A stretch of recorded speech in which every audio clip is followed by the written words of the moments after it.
So sandwich பண்ணுறதுக்கு வந்து நம்ம இப்போது பொட்டேட்டோஸை பாயில் பண்ணியிருக்கோம். ஸோ நான் ஒரு 5 பொட்டேட்டோஸ் எடுத்துட்டுருக்கேன். 5 பொட்டேட்டோஸை பாயில் பண்ணி ஃபஸ்ட்டு எடுத்துக்கலாம். அப்புறம் நெக்ஸ்ட் ஸ்டெப்பை பார்க்கலாம்.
ஆனியன்ஸ் 2 வெங்காயம் எடுத்து மீடியம் சைஸ் வெங்காயம் எடுத்து நான் சாப் பண்ணி வச்சுட்டுருக்கேன்.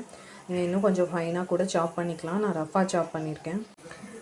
இப்போது இந்த சாண்ட்விச்சில் நம்ம பெருசாக எந்த மசாலாவும் ஆட் பண்ண போகிறதில்ல. வெறும் ரெட் சில்லி பவுடரும் உப்பும் தான் ஆட் பண்ண போகிறோம். ஸோ இப்போ இதில் ஒரு கப்பில் வந்து நான் 3/4 ஸ்பூன் வந்து ரெட் சில்லி பவுடர் எடுத்துக்கிறேன்.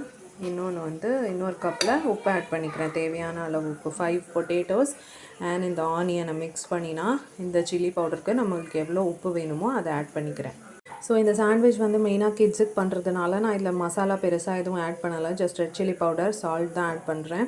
அண்ட் சிம்பிளாக வந்து அவசரமாக பண்ணக்கூடிய சாண்ட்விச் இது. ஸோ ஜஸ்ட்டு பொட்டேட்டோஸ் வந்து நம்மள்ட்ட ஏற்கனவே நம்ம உருளைக்கிழங்கை பாயில் பண்ணி வச்சுருந்தா இன்னும் ஈஸியாக முடிஞ்சிடும். இல்லைன்னா நம்ம டக்குன்னு பாயில் பண்ணி அதில் ஆனியன், சில்லி பவுடர், உப்பு ஆட் பண்ணி நம்ம வந்து ப்ரெட்டை டோஸ்ட் பண்ணி இதை வந்து ஃபில்லிங்கை வச்சா சாண்ட்விச் ரெடி ஆகிடும். ஆனால் இந்த சாண்ட்விச் வந்து கிட்ஸ் ஸ்பெஷல்னாலும் இதில் இன்னொரு ஹைலைட் இருக்குது சாண்ட்விச்சுக்கு. அந்த மெயின் ஹைலைட் இந்த சாண்ட்விச்சுக்கு வந்து நம்ம பண்ண போகிற ஒரு க்ரீன் சட்னி தான். ஸோ ஃபஸ்ட்டு நம்ம இந்த ஃபில்லிங்கை ரெடி பண்ணிடலாம். இப்போ வந்து பார்த்திங்கன்னா விசில்லாம் 5 விசில் வச்சேன் நான் குக்கர். ஸோ 5 விசில், ஏன்னா இந்த பொட்டேட்டோ வந்து கொஞ்சம் ஹார்டாக இருந்தது. ஸோ இது வந்து 2-3 விசிலில் வேகாது அப்படின்றதுனால 5 விசில்ஸ் வச்சு ஆஃப் பண்ணியிருக்கேன். அதில் இன்னும் ஃபுல்லாக ஸ்டீம் போல் கேட்டிங்கன்னா உங்களுக்கு சவுண்டு தெரியும்.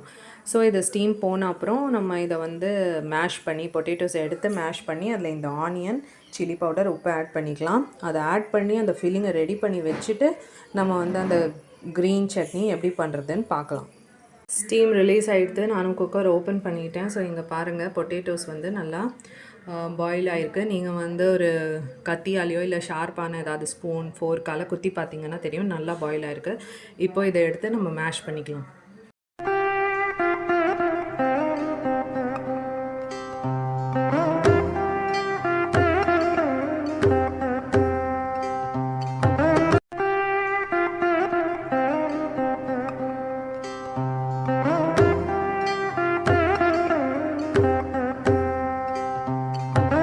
இப்போ நம்ம தோலை உரித்து இதை வந்து மேஷ் பண்ணிக்கலாம். பொட்டேட்டோஸ் ரொம்ப சூடாக இருக்குது, அதனால் வந்து டைரெக்டாக அதை மாதிரி உரிக்க முடியாது. அதுக்கு வந்து நம்ம என்ன பண்ணலாம் அப்படின்னா, இதை மாதிரி ஹோல்ஸ் இருக்கிற ஒரு பேசினில் பொட்டேட்டோஸ் ஆட் பண்ணிவிட்டு இதை வந்து ஒரு தடவை கோல்டு வாட்டரில் நம்ம நல்லா வாஷ் பண்ணிக்கலாம். ஸோ வாஷ் பண்ணிவிட்டு அதுக்கப்புறம் நம்ம தோலை வந்து எடுத்தோன்னா நம்மளால் கொஞ்சம் ஈஸியாக எடுக்க முடியும்.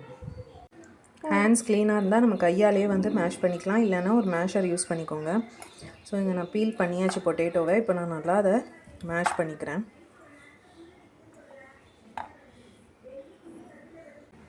இல்லை இதை மாதிரி ஒரு பேக்கில் ஃப்ளாட்டான கரண்டி உங்ககிட்ட இருந்ததுன்னா நீங்கள் அந்த கரண்டியை யூஸ் பண்ணி கூட நல்லா மேஷ் பண்ணிக்கலாம்.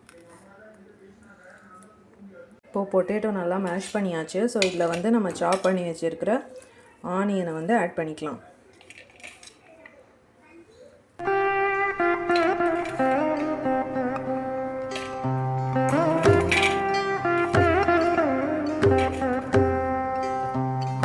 ஆனியனையும் ஆட் பண்ணிவிட்டு நம்ம இதை நல்லா மிக்ஸ் பண்ணிக்கணும்.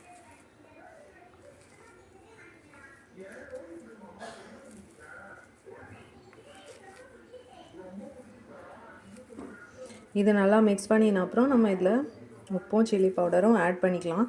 நீங்கள் சில்லி பவுடர் அண்ட் உப்பு உங்கள் கார உப்பு டேஸ்ட்டுக்கு ஏற்ற மாதிரி நீங்கள் அட்ஜஸ்ட் பண்ணிக்கோங்க.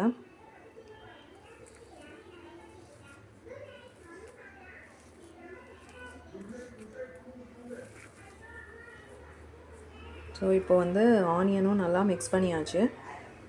இப்போ சில்லி பவுடர் அண்ட் உப்பு ஆட் பண்ணிக்கலாம்.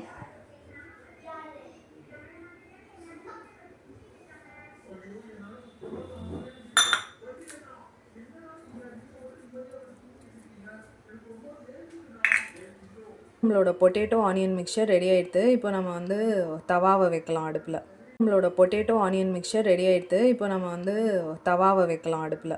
இப்போ நம்ம தவா வச்சுருக்கோம். அந்த தவா சூடானோடனே ஃபஸ்ட்டு ப்ரெட் டோஸ்ட் பண்ணுறதுக்கு முன்னாடி நம்ம வந்து ஒரு ஸ்பூன் ஆயில் ஆட் பண்ணி அதில் வந்து ஒரு ஸ்பூன் ஜீரகம் ஆட் பண்ணி அந்த ஜீரகம் நல்லா பொரிஞ்ச உடனே இந்த பொட்டேட்டோ ஆனியன் ஃபில்லிங் நம்ம ரெடி பண்ணியிருக்கோம்ல அது மேலே ஆட் பண்ணி அதை நல்லா மிக்ஸ் பண்ணிக்கலாம். ஆட் பண்ணியிருக்கேன். இது நல்லா பொரிஞ்ச உடனே அதை வந்து இந்த ஃபில்லிங்கில் நம்ம ஆட் பண்ணி நல்லா மிக்ஸ் பண்ணிக்கலாம். அப்போது அந்த ஜீரகத்தை நான் ஆட் பண்ணிவிட்டேன். ஸோ ஆட் பண்ணிவிட்டு அதை நல்லா மிக்ஸ் பண்ணி எடுத்துக்கிறேன். தடவை நான் 2 ஸ்லைஸ் ஆஃப் ப்ரெட்டை வந்து தவாவில் வச்சுருக்கேன். ஸோ நம்ம க்ரீன் சட்னி இல்லாமல் இது மாதிரி ஃபில்லிங் ஆட் பண்ணி டோஸ்ட் பண்ணி எடுத்து அப்படியே டைரெக்டாக சர்வ் பண்ணலாம். இல்லைன்னா இன்னொரு option green chutney. So green chutney எப்படி பண்ணுறதுன்னு பார்க்கலாம். அதுக்கு என்னெல்லாம் தேவையானதுன்னு நெக்ஸ்ட்டு ஃப்ரேமில் வருது. ஸோ இதுக்கு நம்மளுக்கு கொத்தமல்லி, பொட்டுக்கடலை, ஒரு பச்சை மிளகாய் அண்ட் உப்பு வேணும்.